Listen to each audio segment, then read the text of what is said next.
안녕하세요. 수강고등학교 진로교사 서승훈입니다. 여러분들과 오프라인에서 직접 얼굴을 맞대고 말씀을 드리고 또 이야기를 전달해야 되는데 부득이하게 이렇게 온라인으로 찾아뵙게 됐습니다.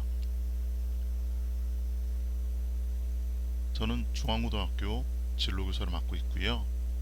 오늘 이런 강의를 마련하게 된 것은 딱 하나입니다. 저도 학부모의 시절을 겪었거든요. 물론 어느 정도 입시에 능통하고 아시는 분들도 계시고 그 다음에 먼저 큰애를 대학에 보낸 학부모님들도 계십니다. 그러다 보면 내가 이 정도는 알고 있겠거니 라고 생각하지만 막상 우리 애를 고등학교에 입학시켜 놓고 보면 그래도 입시제도가 많이 변했다고 하는데, 또는 우리 큰애하고 또 작은애하고 또 우리 독자 외아들, 이 친구가 다니는 또 입시는 얼마나 달라졌을까 라고 하는 궁금증, 그리고 가장 큰 거는 막연한 두려움이죠. 이런 부분들을 조금이라도 해소시켜주기 위해서 이런 시간을 마련했다고 생각해 주시기 바랍니다. 자, 오늘 이 시간은요, 제가 어떻게 보면 딱딱할 수 있는 시간이기 때문에 제가 여러분들을 직접 만나 뵙고 리액션을 보면서 하게 되면 저도 조금 더 편안하게 강의를 할 수 있고 보임들도 그렇게 할 수가 있는데, 그렇지 않을 수 있는 상황이 되었기 때문에 오늘은요, 가급적이면 내용에 충실할 수 있는 강의, 그리고 또 복습하는 과정까지 한번 겪어보려고 합니다. 자, 우선요 한 가지 보여드릴게요. 저는 모든 수업 시작 전에 몸풀기 운동을 해요. 박시성 체조라는 건데 이런 거죠.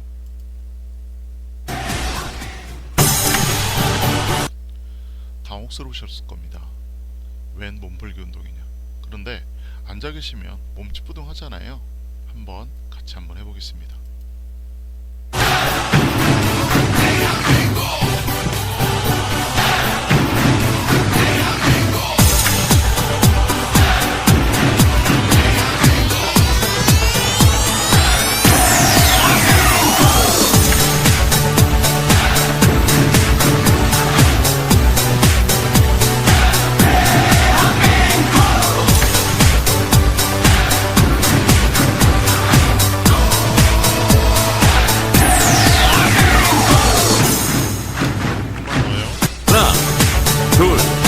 셋, 넷, 다섯, 여섯, 일곱, 여덟. 하나, 둘, 셋, 넷, 다섯, 여섯, 일곱, 여덟.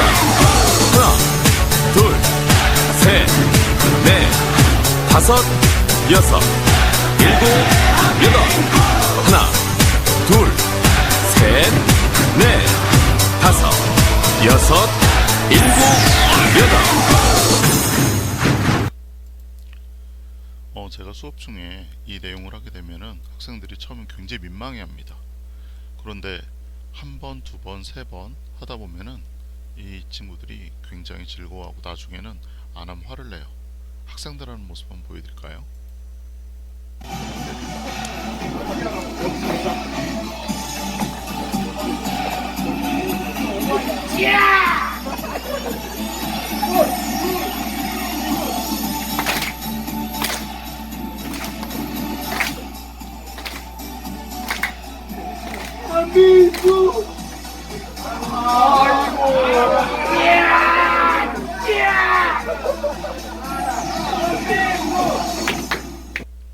애들 참 이쁘죠.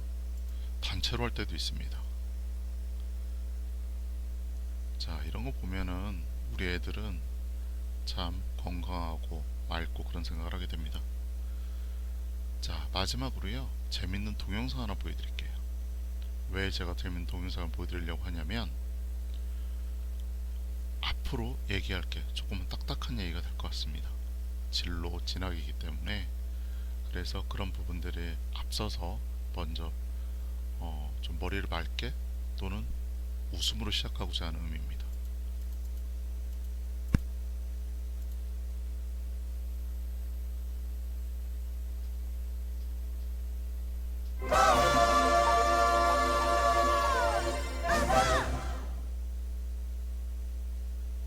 고등학교 때 일입니다.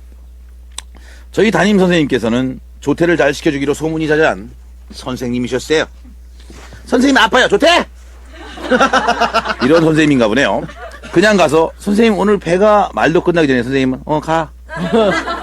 그냥 목소리만 들어도 제자들의 아픈 구석을 모조리 하시는 정말 엄청난 내공과 굉장한 마인드의 소유자였습니다. 그러던 어느 날 저와 준아, 재현 이렇게 셋이 선생님께 거짓말을 시키고 조퇴를 받아 야구장에 가기로 했습니다. 교무실에 한꺼번에 들어가면 걸릴지 모르니까 10분 단위로 들어가 선생님에게 얘기하기로 했습니다. 먼저 제가 선생님 저 목이 아파서 저 조퇴 좀. 그래 가. 신나는 마음에 교무실을 박차고 나갔죠. 두 번째 친구는 준아 차례. 준아를 말을 많이 더듬습니다. 별명이 더듬이죠. 선생님, 선생님께서는 얼마나 답답하셨으면 퇴가 나오기 전에 가. 가. 그 친구도 기쁜 마음에 교무실을 박차고 나왔습니다. 세 번째 친구 재현이가 들어갔습니다. 저 선생님 손가락이 저려서 조퇴 좀. 그 많은 것들 중에 왜 손가락이 저리다고 했는지 선생님은 가. 뭐야 가라 그랬어. 진짜? 야 손가락 저리다고 가라 그러냐? 웃긴다 이 선생님. 손가락이 저리다고 가. 우리는 그렇게 야구장에 가서 신나게 놀고 다음날 학교에 갔어요. 그런데 선생님이 책상에 생활기록부가 놓여있더군요. 저희는 몰래 훔쳐보기로 했습니다. 첫 장부터 마지막까지 전부 다 조퇴 사유가 적혀있더군요. 역시 꼼꼼한 우리 선생님. 넘기다 보니 그냥 평범하더군요. 배탈, 두통, 치통. 그런데 마지막 장! 어제 저희들의 조퇴 사유가 적혀있습니다. 저희는 죽어버리고 뒤집어지고 말았습니다. 김민수 조퇴 사유 호흡장애. 목이 아프다 그랬죠. 이준아 조퇴 사유 언어장애.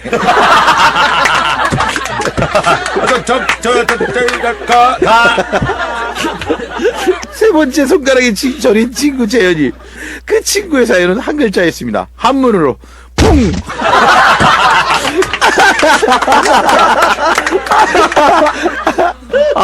선생님. 자, 재밌게 보셨나요? 저는 가급적이면 수업은 좀 재미있어야 된다라는 생각을 갖고 있습니다. 그래도 오늘 수업도 좀 딱딱한 얘기가 되겠지만 즐거운 기분으로 봐주셨으면 하면서 시작을 하겠고요. 자, 오늘 순서는 이렇게 하겠습니다. 대학 입학 전형, 그리고 고등학교 1학년에서 어떻게 생활해야 하는지, 고등학교 2학년 때는 어떤 걸 중점적으로 봐야 하는지, 고등학교 3학년은 어떤지에 대해서 설명을 드리고, 마지막으로 공지사항에 대해서 설명을 드릴 텐데요. 여기서 먼저 짚고 넘어가야 되는 게, 이게 지금 유튜브로 자료를 올릴 거잖아요. 그 자료를 유튜브로 올릴 거기 때문에 제가 처음부터 끝까지 하나의 유튜브 동영상으로 만들게 되면은 보시는데도 불편할 것 같습니다. 그래서 우선 방금 전에 얘기했던 대학 입학 전형이라고 하는 거는 하나의 테두리로 하나로 끊어내고요.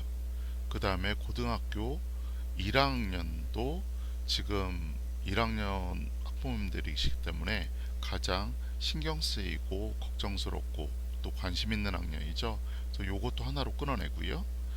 그 다음에 고등학교 2학년 3학년을 다시 하나의 테마로 끊어내고, 그 다음 공지사항도 하나로 끊어내서 총 유튜브는 4개로 만들려고 합니다. 유튜브 동영상은요. 그래서 부모님들이 혹시나 시간이 안 되시는 부모님이 계실 테니까 내가 원하는 부분만을 따로 선택해서 볼 수도 있도록 그렇게 진행을 하도록 하겠습니다. 자, 그러면 먼저 대학 입학 전형에 대해서 설명을 드리도록 하겠습니다. 그리고 또 하나, 화면으로 먼저 제가 지금 하고 있는 건 프레지라고 하는 그 화면으로 보여드리고 있는 건데요. 프레지라는 화면을 먼저 보여드리고 나서 그 다음에 마인드맵을 이용해서 다시 한번 정리하는 시간을 갖도록 하겠습니다. 왜냐하면 현장에서는 직접 여러분들에게 설명을 드리기 때문에 이해가 좀 더 빠르신데, 화면상으로 보게 되면 아무래도 지루한 부분들도 있고 놓치는 부분도 있거든요. 그래서 제가 마인드맵을 이용해서 다시 한번 정리하는 시간을 갖는다라는 것도 꼭 기억해 주시기 바랍니다. 자, 대학 입학 전형.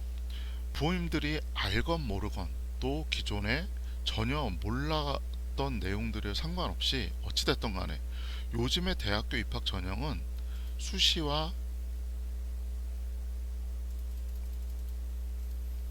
먼저 들어갔네요. 죄송합니다. 자, 다시 보여드릴게요. 대학 입학 전형은 수시와 정시로 나뉜다는 얘기를 많이 들어보셨을 거예요. 자, 그 다음에 수시는 그냥 수시 하나로 존재하는 게 아니라 수시 안에는요, 위주라는 말을 씁니다. 학생부 위주, 논술 위주, 실기 위주. 정시는요, 또 수능 위주라는 말을 쓰고 실기 위주라는 말을 씁니다. 여기서 실기 위주는 참 애매하시죠? 실기 위주는 뭐냐면 특기자 전형이라고 생각하시면 돼요. 어학 특기자나 과학 특기자나 소프트웨어 특기자나.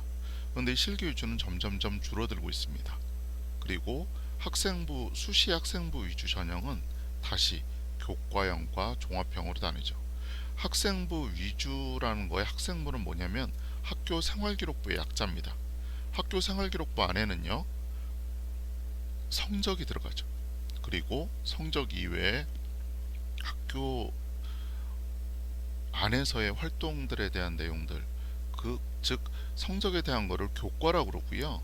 성적과 관련이 없지만 학교 생활에서 이루어진 활동이 적혀 있는 걸 비교과라고 합니다. 그래서 학생부 위주 전형의 교과형은요, 학교 생활 기록부 안에서 내신, 즉 교과만을 해당해서 평가하는 게 교과형. 그다음 종합형은 교과와 비교과, 즉 내신, 성적과 다른 학교 생활 모든 걸 다 보겠다고 하는 게 종합형입니다. 어디에 해당되는 건요? 학교 생활 기록부에 기록되어 있는 내용들을 위주로 본다는 얘기죠. 그런데 이 중에서 교과형과 논술 위주 전형은 수능 최저 등급이라는 게 있어요. 수능 최저 등급이라는 게. 그래서 여기서 우선 내신과 수능 최저 등급, 아까 교과형에 해당되는 내신과 수능 최저 등급이 뭐라는 걸 좀 설명을 드려야 될 것 같은데요. 우선 내신입니다. 내신은 실제로 성적표가 이렇게 나와요. 뭔 얘기냐면 여기 보시면 단위수라는 게 있고, 그 다음에 원점수, 광합평균인데 가장 중요한 등급이죠. 등급. 그러니까 내가 5단위짜리 과목에서 등급을 몇 등을 맞았느냐, 그래서 이 등급들의 평균을 가지고 우리가 내신 몇 점이라고 하는 거고, 이 등급은요 9등급제로 구성이 됩니다. 9등급제로. 근데 여기서 하나 주의하셔야 될 게 있습니다. 기본적으로 여기에 보시면 9등급제에 제가 표가 나와 있죠. 그래서 1등급이 됐다라고 하는 거는 뭐냐면 상위 4% 안에 들었다는 얘기입니다. 2등급에 들었다는 얘기는 뭐냐면 11% 안에 들었다는 얘기죠. 그래서 구간의 점수인 거죠. 예를 들어서 1등급이 어느 딱 지점 하나가 1등급이 아니라 1등급은 100에서부터 최종 4% 안에 들어도 이 구간 안에만 들면 1등급인 거고, 2등급도 이 구간 안에만 들면 2등급인 거죠. 그래서 이런 식으로 상대평가라는 게 바로 내신 9등급제입니다. 근데 여기서 하나 따져보셔야 되는 게 하나가 있어요. 그게 뭐냐면 중학교의 내신에 대한 겁니다. 저는 실제로 중학교의 내신을 별로 신뢰하지 않는 편입니다. 왜 그러냐면 여기에도 보이지만 중학교와 고등학교의 가장 큰 차이점은 단위수를 포함하느냐 포함하지 않느냐의 차이가 있다라는 거예요. 뭔 얘기냐? 자, 어떤 학생이 보시면 국어, 영어, 수학, 사회과학, 기술 과정 중에 상대적으로 국영수보다 다른 과목의 성적이 더 높았던 학생이 있습니다. 이렇게. 그럼 이거를 중학교에서는 어떻게 계산하냐면요. 자, 여기 보시면 점수하고 단위수를 곱해서 점수 곱하기 단위수가 이루어지죠. 그러면 68 곱하기 4를 하면 68인가요? 아니죠. 그런데 중학교에서는 이걸 68로 계산합니다.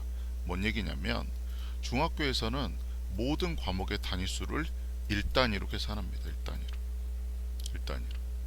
그러다 보니까 그냥 과목 수만 계산이 되는 거죠. 상관없고 어쨌든 한 과목이잖아. 그러니까 1단위 이렇게 되는 거죠. 그래서 68 곱하기 1이 돼서 68이 되고 이렇게 다 계산이 되는 거죠. 그러다 보니까 나중에 어떻게 되느냐, 점수들의 합인 492를 단위수의 합인 18로 나누는 게 아니라 뭐죠? 다 일식이잖아요. 그러니까 6과목이니까 6단위로, 그러니까 491을 6으로 나누는 거예요. 그러니까 82라고 하는 평균을 갖습니다. 그런데 똑같은 학생을 고등학교에서 계산하면 어떻게 되냐면 68을 실제 단위수와 곱해버립니다. 그래서 이게 나오는 거죠. 그래서 얘네들을 총합을 18단위로 계산을 하는 거예요. 그럼 무슨 일이 벌어지냐? 방금 전에 똑같은 학생이 중학교에서는 82점을 맞은 학생이 고등학교에서는 76.7점으로 떨어진 현상이 벌어지는 겁니다. 왜 그러냐? 단위수가 높은 게 성적이 떨어지기 때문에 그렇죠. 그런데 어떤 학생은 국어, 영어, 수학 점수가 높은 학생이에요. 상대적으로, 그죠? 이게 높은 학생이죠. 근데 중학교식으로 계산하면 또 마찬가지로 2를 곱하는 거 아닙니까? 2를 곱해서 가면은 477을 18로 나누고 6으로 나누죠. 그러다 보니까 79.5가 나오는 거예요. 79.5가. 그런데 똑같은 학생을 고등학교식으로 계산한 단위수를 곱해버리면 85.6으로 확 뛰는 겁니다. 지금 뭔 얘기냐면 중학교에서 다닌 학생들은 부모님들이 항상 그런 얘기를 해요. 국영수 중요하다, 국영수 중요하다 그런 얘기를 하는데도 내가 실제로 그걸 경험하지 못하는 겁니다. 왜냐하면 등수라든지 이런 게 나오게 되면은 그냥 기술과정이나 과학, 정보 이런 과목을 예를 들어서 국영수보다는 조금은 단위수가 낮은 과목을 잘한다고 하더라도 나하고 성적이 똑같이 등수가 똑같이 나오는 학생들이 있거든요, 실제로. 근데 고등학생은 철저하게 단위수대로 계산이 됩니다. 그래서 어떻게 되느냐? 단위수 높은 과목을 훨씬 더 열심히 해야 되는 게 고등학교다 라는 생각 하셔야죠. 고등학교의 내신은 굉장히 중요하거든요. 아까도 9등급제 얘기를 드렸지만 이 9등급제를 좋은 점수를 따야지 내가 수시에서 유리한 고지로 갈 수가 있는 거죠. 뭐요? 수시입니다. 수시. 자, 그런데 아까 수시에 수능 최저 등급이라는 거 있었죠? 그걸 한번 보죠. 이게 수능 성적표 예시입니다. 이 화면을 보면 여기 몇 가지를 볼 수가 있는데 우선 영역이라고 하는 게 과목이라고 보시면 되고요. 한국사, 국어, 수학, 영어, 탐구 영역의 두 과목. 제가 일부러 사탐과 과탐을 넣어놨습니다. 왜냐하면 앞으로 지금 신입생 같은 경우에는 수능을 볼 때 사탐을 두 과목 봐도 되고요. 과탐을 두 과목 봐도 되고요. 한 과목은 사탐, 한 과목 과탐을 봐도 되는 학년이기 때문에 그렇습니다. 그리고 옆에 보면 제2외국어 한문이 이렇게 있는데 여기서 보시면 자, 선택 과목이라는 것도 있죠. 국어 영역에서 화법과 작문을 선택했고 수학 영역에서 확률과 통계, 물론 기하, 미적분도 있는데 그 중에서 이 친구는 확률과 통계를 선택한 경우겠죠. 그리고 조금 더 밑을 내려가 보면은 점수가 세 가지가 있습니다. 표현 점수, 백분위, 등급. 그런데 수시에서는요 등급이 중요해요. 이 등급이. 정시에서는 표현 점수하고 백분위가 중요합니다. 왜냐하면 정시는 굉장히 많은 학생들이 지원을 하고 수능 점수만 가지고 평가를 하는 거잖아요. 수능 점수 1점, 0.1점이라도 높은 학생이 합격하는 겁니다. 그럼 어떻게 되느냐? 구간, 이 수시 등급이라고 하는 거는 구간 점수잖아요. 구간 점수라는 것은 쉽게 얘기하면 디테일하지 않은 점수죠. 어떤 구간 안에 들어갔다는 점수니까 그렇게 해서는 정시에서는 뽑을 수가 없는 거죠. 왜? 성적만 가지고 뽑기 때문에. 그러면은 성적이 나오는 과목을 보면 다 나오는 게 아니에요. 국어, 영어, 수학 영역, 그 다음에 탐구 영역. 그래서 정시에서는 이 세 개가 중요합니다. 국수, 탐. 그런데 한국사와 영어와 제2외국어는 그럼 어떤 의미냐? 한국사는 시험을 보지 않으면 그냥 불합격입니다. 무조건 봐야 돼요. 그리고 대학에 따라서는 인문계는 뭐 3등급 이상이나 4등급 이상, 자연계는 3등급 이상이나 4등급 이상에서 한국사가 몇 점 정도 나와야 되는 조건을 다는 대학도 있고요. 영어 같은 경우에는 예전에는 그냥 뭐 3등급 이상만 맞아라 이런 게 있었는데 요즘에는 영어도 점수 체계를 연세대 같은 경우나 이런 대학 같은 경우에는 영어 자체를 점수를 매겨서 따지는 경우도 있습니다. 그 다음 제2외국어 한문 영역 같은 경우에는 예전에는요 제2외국 또는 한문을 잘 보게 되면 여기를 잘 보게 되면 탐구 한 과목하고 대치를 해줬어요. 인문계열 같은 경우에는. 그런데 이게 불상사가 생겼습니다. 어떤 불상사가 생겼냐면 제2외국어를 우리 학교가 만약에 일본어나 중국어를 가르쳤어요. 그럼 학생이 일본어나 중국어를 선택하면 되는데 아랍어를 선택합니다. 가르쳐주지도 않은. 왜냐하면 아랍어는 너도 모르고 나도 모르니까 잘 찍은 놈이 재수 좋으면 1등급이나 2등급이 나오는 거예요. 그러다 보니까 학교에서 아랍어 가르치는 학교는 거의 극소수, 정말 극소수, 하나나 두 개 정도 있을까 말까 한데 실제로 제2외국어 선택한 학생들은 아랍어가 제일 많습니다. 그래서 안 되겠다 싶어서 제2외국어 영역이 사라진 거죠. 그래서 제2외국어도 등급 점수만 존재하는 게 되는 겁니다. 자, 어찌됐든 간에 자, 이렇게 되는 거고요. 다시 조금 더 설명을 드리면, 자, 수시는 등급이 중요하고 정시는 백분위가 중요하다. 물론 여기 보시면 백분위 바로 있는 표현 점수 있죠. 표현 점수 중요하고 실제로 대학교에서 정시에서 평가라는 건 표현 점수 가지고 더 많이 평가를 합니다. 그런데 이 표현 점수라고 하는 게 조금 학부모님들이 보시기에 이해하기가 조금 어려울 수 있습니다. 뭔 얘기냐면 지금 여기 보시면 2등급일 때 백분위는 93이거든요. 예를 들어서 제가 아까 뭐라고 그랬냐면 4%까지가 1등급이고 11%까지가 2등급이라고 그랬거든요. 지금 93%라고 하는 거는 4와 11%, 그러니까 96과 89 안에 들어가잖아요. 그러니까 2등급이 나오니까 이해가 된단 말이에요. 근데 표현 점수는 131이란 거죠. 얘는 2등급인데 137이에요. 그러니까 조금 애매합니다. 왜냐하면 표현 점수는 200점 만점이거든요. 200점 만점인데 실제로 어떻게 계산이 되냐면 그래프가 이렇게 그려지거든요. 이렇게. 그러시다 보니까 만약에 1등급이라고 하는 부분이 여기서부터 여기까지예요. 요 정도가 1등급일 거 아니에요. 그러면 요 정도면 145점 정도면 1등급이 나옵니다. 145에서 144, 3 정도. 요 정도면은. 그런데 이게 보는 사람이야 볼 수가 있고 더 디테일하기 때문에 대학에서는 많이 선택을 하지만 일반적인 학부모님들이라든지 선생님들도 마찬가지예요. 이해하기 위해서는 백분위가 조금 더 쉬운 겁니다. 그래서 여러분들이 저는 백분위 가지고 설명을 드릴 테니까 그렇게 아시고 정시 때는 실제로는 표현 점수를 더 많이 쓴다더라 정도로만 생각하시면 될 것 같습니다. 자, 어쨌든 지금 얘기하고 싶은 게 수능 최저 등급을 얘기하는 거잖아요. 자, 고대를 예를 한번 들어 설명드리겠습니다. 고려대학교에서 학업 우수형 인문계열이 국수 영탐 2개, 탐구는 2개 평균이고요. 4개 합 7이에요. 이게 뭔 얘기냐면 자, 국어, 수학, 영어, 탐구 2개죠. 자, 탐구 2개는 평균이라고 그랬죠. 그럼 4하고 2 평균이 뭐예요? 3이죠. 그죠? 그 다음에 국어 2등급이죠. 수학 2등급이죠. 영어 1등급이죠. 이 4개의 합이 몇이에요? 얘 지금 8이죠. 8. 그럼 이 친구는 최종적으로 불합격이 되는 거죠.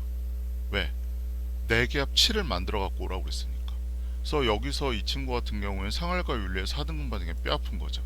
이것만 만약에 2등급은 맞았다면 평균 2니까 그냥 7이 되는 건데. 그죠? 그런데 똑같은 아이가 만약에 자연계를 지원했다고 생각을 해보죠. 그러면 자연계는 4개 합 7이 아니라 4개 합 8입니다. 그럼 마찬가지로 똑같은 학생의 수능 점수를 가지고 있다고 이 학생은 합격이 되겠죠. 물론 어떤 학생이 인문계열을 지원했던 학생이 같은 걸 가지고 자연계를 지원하거나 그런 경우는 별로 없겠지만 그래도 그럴 수 있다라고 친다면 같은 수능 성적표 가지고 비교를 하기 때문에 그렇게밖에 안 되겠지만 그거 감안한다고 하더라도 이럴 수 있다라는 조건적인 설명, 요건 이해하셨으리라고 생각이 됩니다. 자, 이제 또 넘어가죠. 자, 전반적으로 수시와 정시가 어떻게 나뉘고 이렇게 되는 걸 아셨고, 자, 여기서 제가 학생부 위주 전형은 학교 생활기록부를 가지고 따진다고 그랬잖아요. 논술은 뭘 가지고 따질까요? 논술을 가지고 따지면 논술 시험 따로 보잖아요. 그 다음 실기준 아까 설명드렸고요. 수능은요, 수능 봐가지고 잘 본 놈이 대학교 가는 거다 라고 생각하는데 여기서 금이 하나 거치죠. 뭐요? 수시와 정시라는 금이 거치는 겁니다. 그런데 여기서 왜 제가 금을 걷냐면 수시에서 합격한 학생은요, 정시로 지원을 못하는 거예요. 그래서 가끔가다 수시 납치라는 얘기를 합니다. 그래서 만약에 자신이 정시에 수능 성적, 모의고 성적표를 가지고 따져봤더니 정시에도 어느 정도 내가 가고 싶어하는 A 대학을 갈 수 있다라고 그러면 수시 때는 A대학 밑으로 적으면 안 되죠. 왜냐하면 자칫하면 여기를 지원하게 되면 여기 있는 대학을 지원 못하는 불상사가 생길 수도 있는 거니까요. 정시 때. 왜냐하면 속된 말 수시 납치가 이루어질 수도 있는 거기 때문에 그렇습니다. 자, 그 다음에 수시가 78%, 그 다음에 정시가 22%, 그 다음에 학생부 중에서도 교과형과 종합형이 44%, 23.4%인 것을 볼 수가 있습니다. 그런데 여기까지 들어보시면 궁금한 게 있습니다. 이상하다. 요즘에 수시가 많이 줄어들고 정시가 늘어나도 정시가 22%밖에 안 되나? 또 학생부 위주 전형에 요즘에 아무리 학종 그러던데 학종이 23.4%밖에 안 되나 그런 생각하실 수 있습니다. 그런데 이거는요, 제가 지금 보여드린 건 뭐냐면 전국 평균이에요. 전국 평균. 서울만 가지고 따져보겠습니다. 서울은요, 학생부 위주형 교과형이 11.7%고요. 종합형이 35.5%, 그 다음에 논술이 8.9%, 실기가 3.6%, 수능이 36.4%입니다. 자, 그러면 서울은 확실히 수능이 높아졌구나 생각할 수가 있는데, 이게 점점 더 대학교에서 교육부에서는 어떻게 얘기하냐면 이 학생부 위주 전형에 종합형의 비율을 계속 낮추라고 하는 위주죠. 왜냐면 이거는 뭐 조국 사태라든지 그럴 때 계속 그런 얘기가 나왔잖아요. 이럴 바에는 정시를 늘려라, 수능을 늘려라 하는 학부모들의 요구도 있었고, 그죠? 그러다 보면 종합형을 줄여야 되는데 대학교에서는 종합형을 줄이기가 쉽지가 않아요. 왜 쉽지가 않냐면 대학교에 이미 뽑아놓은 입학사정관들이 있거든요. 이 입학사정관들을 바로 어떻게 할 수가 없잖아요. 그리고 또 뭐가 있냐면 대학교에서는 항상 학생들이 대학교에 입학을 하고 나면 추수지도라는 걸 합니다. 쉽게 얘기해서 입학한 학생들이 대학교 1학년, 2학년, 3학년, 4학년을 거쳐서 어떻게 학교 생활을 하는지에 대한 그런 거를 추수지도를 하게 되는데, 실제로 수능을 본 학생들보다, 논술로 들어온 학생들보다, 교과형으로 들어온 학생들보다 학생부 위주 전형으로 들어온 학생들이 더 좋더라는 거예요. 요즘에는 대학생들이 학교에서 MT, 축제 이런 거에도 잘 참여 안 한답니다. 개인주의 성향이 강하기 때문에. 그런데 학생부 위주 전형으로 들어온 학생들은 그래도 그런 게 있다라는 거예요.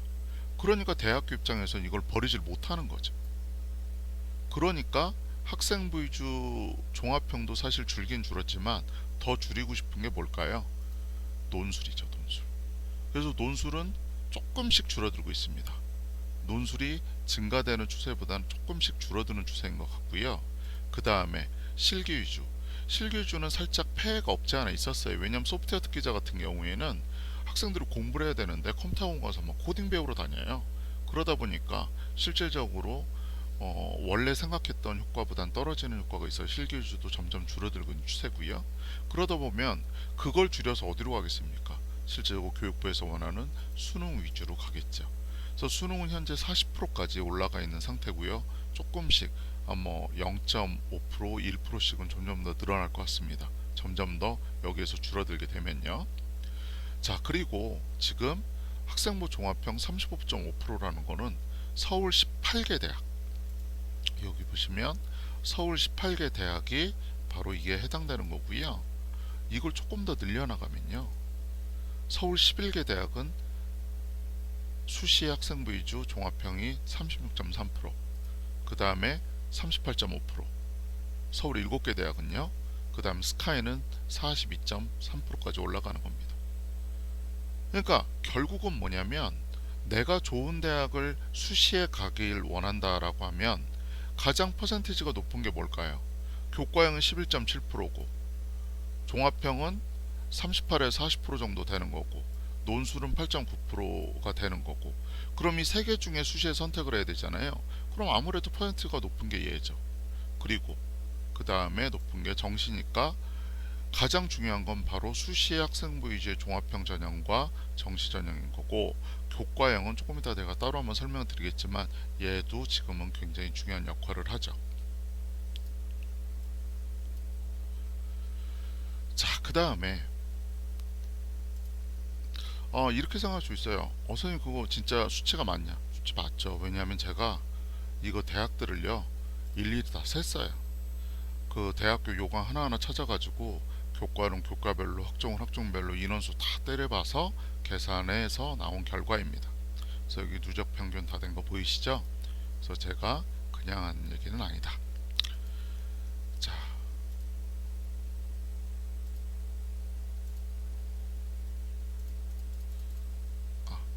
잠깐만요. 네, 여기서 요번에는요 이런 걸 한번 보셔야 돼요. 만약에 우리 애가 정시로 가게 되면 어떨까? 그래서 아까 지금 이 예제를 가지고 다시 한번 설명을 드리고자 하는데, 이 친구가 지금 제가 아까 뭐라고 했냐면 수시는 등급이 중요하다고 그랬고 정시는 표현점수하고 백분위가 중요하다고 그랬는데, 이해하기 그 조금 더 편하려면 백분위가 편하다고 그랬죠. 그래서 백분위가 설명을 드리면, 자, 백분위 성적이 나와 있는 건 뭐밖에 없습니까? 국어, 수학, 탐구밖에 없죠. 그럼 얘 국어하고 수학과 탐구 두 개 평균을 내볼게요. 그러면 90.0이라고 하는 평균값이 나옵니다. 그죠? 자, 그러면 국어에서 2등급 정도 받고 수학에서 2등급, 그 다음에 탐구에서 4등급, 2등급 정도 받은 학생이면 그렇게 나쁘게 본 것 같진 않은데, 이 정도 학생이면 정시에서 어느 정도 대학을 할 것인가? 실제로 교육청에서 발표한 자료가 있습니다. 그래서 제가 대학에서 100분이 70% 평균 컷이라는 게 있어요. 그러니까 대학에 합격한 애들 중에 70%에 해당되는 애들의 평균을 계산한 거죠. 왜냐하면 나머지 30%는 너무 높거나 너무 낮기 때문에 이거를 가지고 계산할 수는 없는 거라 70% 평균이 적절하다고 해서 요거 평균을 내보면 보시죠. 자, 90이거든요. 90으로 평균을 잡아보면 지금 제가 보기에는 경영학과로 따지면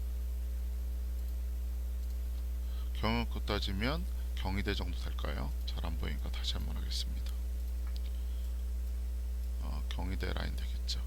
그 다음에 경제학과도 경희대 라인 되겠죠. 90이니까요. 그 다음에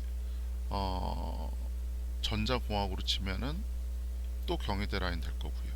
기계로 따지면 중앙대 라인까지 되겠네요. 그죠? 89.50이니까 상대적으로 그 자연계가 점수가 조금 더 낮다고 보면 되는 거니까요. 그죠? 그래서 아까 90이라고 하는 게 그렇게 나쁘게 본 건 아니지만 실제로 지금 이걸 보면 여기에 만족, 이 정도는 괜찮지 않은가로 평가할 수 있는 학부모님도 계실 수 있고, 저거면은 훨씬 더 열심히 해야 되겠구나 라고 생각이 될 수도 있겠죠. 그래서 이거는 잠깐 보여드렸고요. 자, 그래서 저는 이렇게 생각합니다.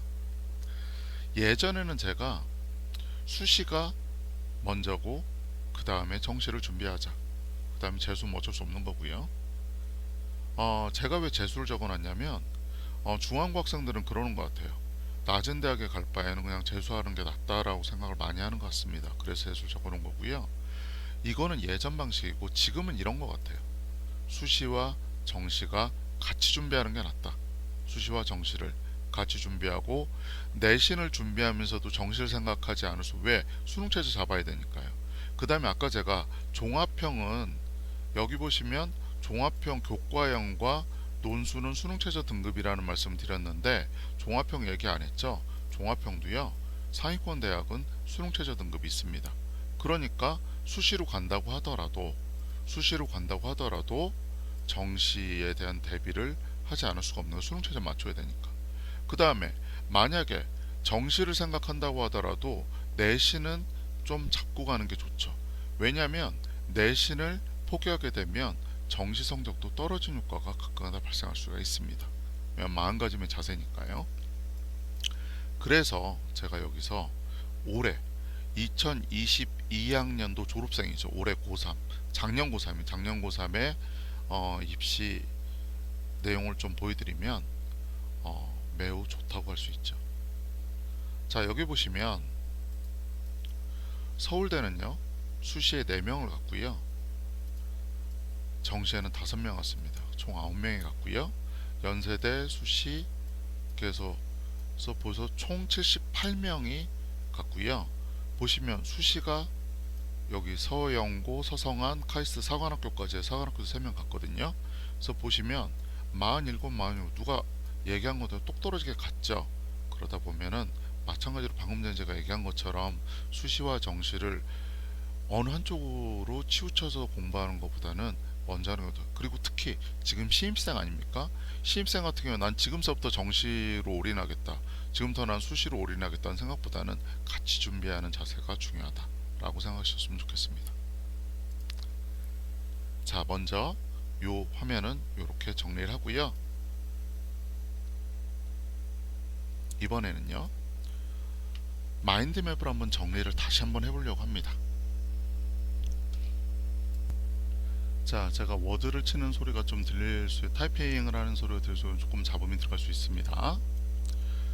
자, 대학 입학 전형은 크게 수시와 정시로 나뉜다고 그랬습니다. 수시와 정시를 나눈 가장 큰 기준은 뭐냐면 원서를 언제 쓰느냐예요. 그래서 원서를 9월에 작성하는 걸 바로 수시라고 그러고요. 정시는 원서를 그 다음엔 1월에 작성합니다. 1월에. 수시는 말 그대로 수시 때때로라고 해서 수시인데 실제로는요 9월에 원서를 쓰는 경우죠. 근데 이 수시 중에서 원서를 일찍 쓰는 게 있습니다. 예를 들어서 원서를 6월 정도에 원서를 쓰는 경우가 있는데, 이런 경우를 어떤 경우냐 말씀드리냐면 특수 목적 고등학교 있죠. 대학도 특수 목적 대학교, 특목대라고 있습니다. 특목대는 어디냐면 가장 대표적인 건 사관학교, 그 다음에 또 어디 있을까요? 카이스트. 그 다음 카이스트 친구들 있죠. 친구들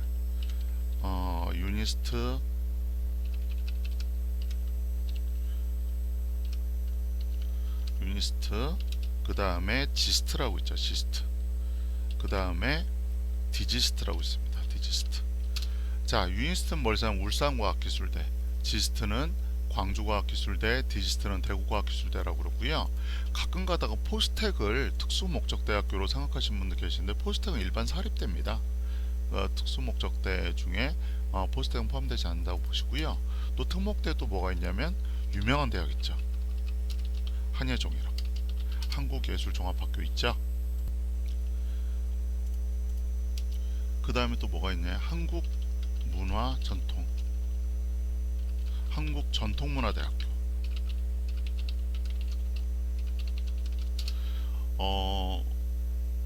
아마 모르시는 분들 많으실 거예요. 부여에 있습니다.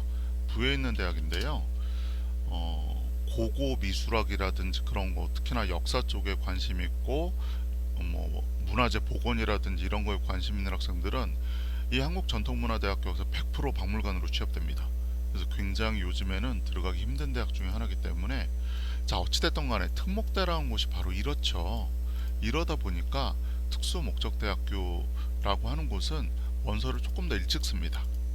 6월이라고 특정 지수는 없고요. 5, 6월 정도라고 생각하고, 대신에 얘네들은 뭐겠습니까? 5, 6월이 중요한 게 아니라 원서를 9월에 적잖아요. 일반적인 수시 원서를. 그러면 9월 전에 다 끝낼 수 있도록, 적어도 내가 기본적으로 사관학교에 지원 학생들은 가장 중요한 게 뭐냐면 1차 시험이에요.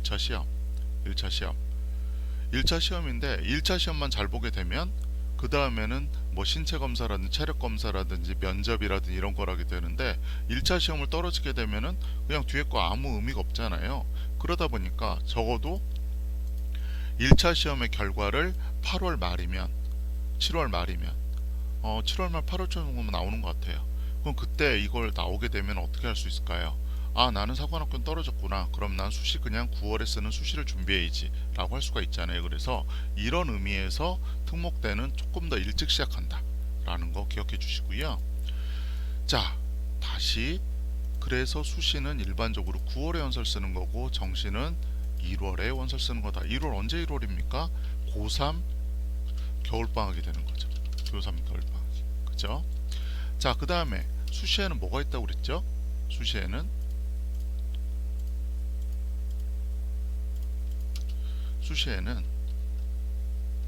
위주라는 말을 써. 학생부 위주 전형, 그 다음에 논술 위주 전형, 그 다음에 실기 위주 전형, 그 다음 정시에는요 수능 위주 전형, 그 다음에 실기 위주 전형. 그런데 실기 위주라든지 이 전형은 특기자 전형이라고 그랬기 때문에 뭐 소프트웨어 특기자, 언어 특기자, 수학 과학 특기자 이런 거라는데 문제점이 많이 생겨가지고 점점 축소되고 있는 추세라고 생각하시면 됩니다. 자, 논술 위주는요 말 그대로 논술 시험이죠. 근데 논술에도 학생부 위주 전형 좀 먼저 설명드릴게요. 학생부 위주 전형은 소위 말해서 학교 생활 기록부를 이용해서 학생을 선발하겠다는 겁니다. 학교 생활 기록부.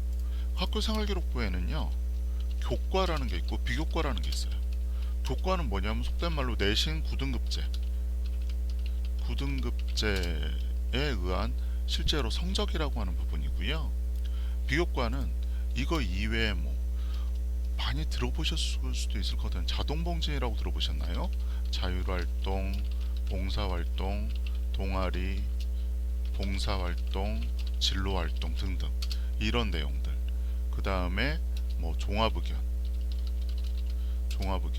그 다음에 또 더 중요한 게 뭐냐면 세특이라고 하는 거 있어요. 세특. 요즘에 세특이 가장 중요시 되고 있죠. 세부능력, 정확히는 교과 세부능력 특기사항이라고 합니다. 교과 세부능력 특기사항. 이런 것들이 바로 비교과인데, 자, 이 중에서 학생부 위주 전형에서 다시 교과형과 종합형이 나눈다고 그랬죠. 교과형은 뭘 가지고 보느냐? 교과만 보는 겁니다. 뭐요? 학교 생활 기록부 중에서 교과만 보는 게 바로 교과형이고, 종합형은 다 본다라는 거죠. 교과 플러스 비교과를 본다라는 겁니다. 그런데 문제는 교과형으로 뽑게 되면 내신이 높아야 되잖아요. 내신이 높아야 되기 때문에 무슨 문제점이 발생하냐면, 내신이 낮은 상대적으로 자사고 같은 경우에는 내신을 따기가 쉽지가 않잖아요. 그래서 불리하잖아요. 근데 그렇지도 않습니다. 왜냐하면 예를 들어서 서울에 있는 일반고에서 1등급을 맞은 학생하고, 예를 지방의 어느 특정, 뭐 지방을 무시하는 건 아니지만 지방 어떤 첩첩산골에 옹달샘 밑에 있는 첩첩산골에 있는 고등학교를 나온 학생이 1등급을 받은 거를 똑같이 취급해 줄 수는 없죠. 그래서 대학에서 여기다 단서를 하나 답니다. 뭘 단서를 다냐면 아까 말씀드렸듯이 수능 최저 등급이라는 걸 다는 거예요. 너 교과를 우선 1차 합격은 시켜줄 테니까 최종적으로 수능 보고 나서 2등급 3개 맞아가지고 와, 3등급 3개 맞아가지고 와, 이런 식으로 단서를 다는 겁니다. 예를 들어서 고려대 같은 경우에는 인문하고 자연이 조금 차이가 있는데요. 인문 같은 경우에는요, 국수, 영탐, 탐구는 2개 과목 평균 중 3개 합 5입니다. 3개 합 5. 그럼 적어도 국수, 영탐 중에 둘 하나를 맞아야 되는 거죠. 둘 하나. 그래야 합 5가 되니까. 그런데 자연계 같은 경우는 조금은 여유를 줘가지고 합 5가 아니라 합 6입니다. 합 6. 이런 차이가 있습니다. 그럼 어떻게 되느냐? 지방에 있는 대학 중에 어떤 대학은 교과형으로 내신은 되지만 수능 최저 등급을 못 맞춰 떨어지는 경우가 있죠. 그래서 요즘에 이 교과형을 다른 말로 학교장 추천 전형 또는 학추라고 하기도 합니다. 학추. 이 전형을 많이 교과형으로 만들어내서 사용하고 있는데, 여기에 저희 학교 학생들이 많이 응시를 하고 있죠. 왜냐하면 중앙고 학생들은 수능 최저는 잡을 수 있기 때문에 내신이 조금 못 미치더라도 앞에 있는 애들이 수능 최저를 못 맞춰 떨어지면 내가 차점자로 될 수가 있는 경우가 많기 때문에 그렇습니다. 자, 그 다음에 종합형. 종합형은요, 교과와 비교과가 있는데 교과와 비교과를 같이 보니까 아, 좋다 라고 생각할 수 있는, 여기서 비중이 있습니다. 교과와 비교과 중에 어떤 게 높으냐? 교과가 더 중요하고, 그 다음에 교과가 덜 중요하고, 가끔가다 어떤 학생들이 비교과만 열심히 하고 너무 많이 잘하면 내 성적이 좀 떨어진다고 하더라도 대학에 합격한다고 하는 친구들인데 절대로 그렇지 않습니다. 아예 이 말은 틀린 말입니다. 무조건 교과입니다. 내신이 좋고 나서 그 다음에 비교과가 준비가 돼야 되는 거죠. 단 종합형은 내신이 좋기만 해선 또 안 되죠. 내신이 좋고 비교과도 좋아야 합격하는 게 종합형 전형이니까요. 그리고 또 그 중에는 아까 제가 종합형은 수능 최저 등급이 없다라고 그랬는데 아닙니다. 수능 최저 등급이 있는 대학들이 많아요. 특히나 어디? 상위권 대학이 그렇습니다. 자, 또 고려대 예를 한번 들어볼까요? 고려대 같은 경우에는 인문과 또 자연이 차이가 있는데 국수, 영탐 2개 평균 중 4개 합 7이 인문계고요. 그 다음에 똑같은 경우로 4개 합 8이 자연계입니다. 제가 왜 굳이 이걸 인문이나 자연이나 이런 걸 나눠서 보여드리냐면 인문이나 자연으로 나눠서 보여드리는 가장 큰 이유가 인문하고 자연하고 수능 최저가 약간의 차이가 있다라는 것을 꼭 알려드리기 위해서 그렇게 하는 겁니다. 자, 이 정도 되면은 일반적 수시에서 학생부 위주 전형에 대한 내용들은 판단하셨으리라 생각이 되고요. 그 다음에 논술입니다. 자, 논술 전형은 말 그대로 논술 가지고 대학을 지원하는 게 바로 논술 전형인데 이 논술 전형은요 보통 어떤 학생들이 있냐면 소위 말해서 학생부 위주 전형으로 지원 학생들은 교과형이 됐거나 종합형이 됐거나 내신이 어느 정도 된다라는 가정하에 있는 학생들이죠. 근데 논술 전형에 있는 학생들은 한 3등급, 4등급 정도 3등급, 4등급, 5등급까지도 보면 되겠네요. 3등급, 4등급, 5등급 정도 되는 학생들이 대학을 지원할 때 내가 예를 들어 3등급, 4등급, 5등급이 종합형으로 지원할 수 있는 대학이 있는데 그 대학이 마음에 안 드는 거예요. 나는 그보다 높이 더 올라가고 싶어. 그럴 때 많이 논술을 선택을 합니다. 근데 사실은 논술은요 지원하는 거에 비해서 합격률이 너무 안 나와요.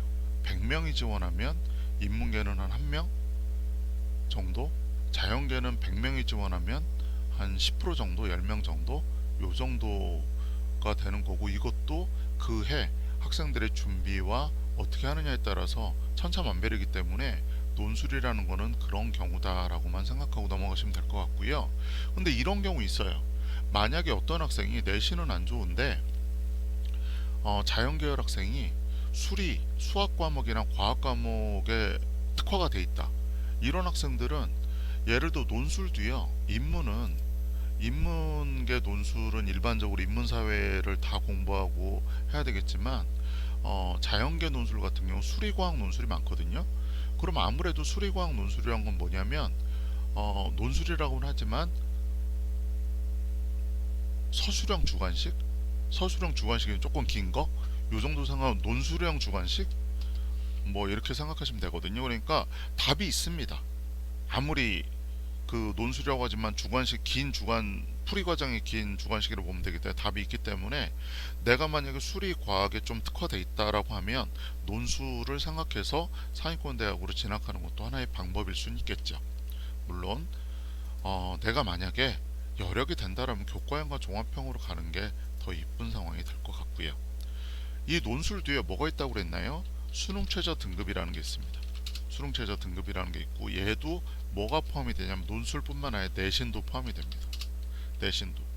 그래서 논술은 내신이 너무 낮으면 또 안 돼요. 왜냐하면 실질 내신 등급이라는 게 존재하는데 실질 내신 반영률이라는 게 존재하는데 예를 들어서 5등급까지는 뭐 예를 100점 만점이라고 그러면 뭐 1등급은 100점 만점, 2등급은 98, 3등급은 96, 뭐 이런 식으로 점점 2점씩 깎다가 갑자기 6등급이 내려가면은 점수를 80점으로 확 깎아버려요. 그 얘기는 뭐죠? 6등급 이하는 치지 말란 얘기죠. 그러니까 그런 게 있기 때문에 내신도 반영이 될 때 너무 낮은 내신은 논술도 피하는 게 좋다. 자, 실기 위주는 설명 안 해도 되겠죠? 넘어가고요. 자, 수능 위주 뭡니까? 수능 봐가지고 대학교 가는 거예요. 근데 수능 봐가지고 대학교 가는 게 쉽지만은 않겠죠. 왜냐면 수능을 잘 본다라는 게 쉽지 않은 게 자, 수시는 어쨌든 간에 재학생들 간의 싸움입니다. 근데 수능은 재수생을 포함한 시험이 되는 거죠. 그리고 점점 더 해가 가면 갈수록 재수생들의 지원율은 높아지고 있죠. 왜 그럴까요? 가장 큰 건 뭐냐면 정시의 비율이 점점 더 높아지고 있잖아요. 0.5%가 높아지든 1%가 높아지든 1년, 2년, 3년, 4년이 되면 누적치가 있을 거 아닙니까? 그러다 보니까 상대적으로 높아질 수밖에 없다라는 것도 고려할 수 있는 상황인 것 같습니다. 그래서 우선적으로 일반적으로 내신을 잘 따기 위해서 노력을 해야 되는 거고, 내신이 안 된다라고 그러면 내가 조금 내신이 낮을 때 더 위로 지원할 수 있는 건 논술이라는 게 존재할 수 있는 거고, 내가 도저히 내신으로는 수시에 대학을 지원할 수 없을 정도다 라고 한다라고 그러면 정시를 고려하는 게 좋다. 그런데 왜 제가 수시하고 정시를 그래도 같이 생각을 하고 있어야 되느냐 라고 하는 거는 조금 이따 1학년을 설명드릴 때 같이 설명드리도록 하겠습니다. 우선요, 요 설명을 통해 가지고 전반적으로 대학 입학 전형을 다시 한번 복습하는 시간을 가져봤고요. 요 시간 통해서 그 이후에 남는 시간들은 여러분들에게 따로 2차적으로 1학년에 다시 한번 뵙도록 하겠습니다. 우선 1차 시는 여기까지 하겠습니다. 감사합니다.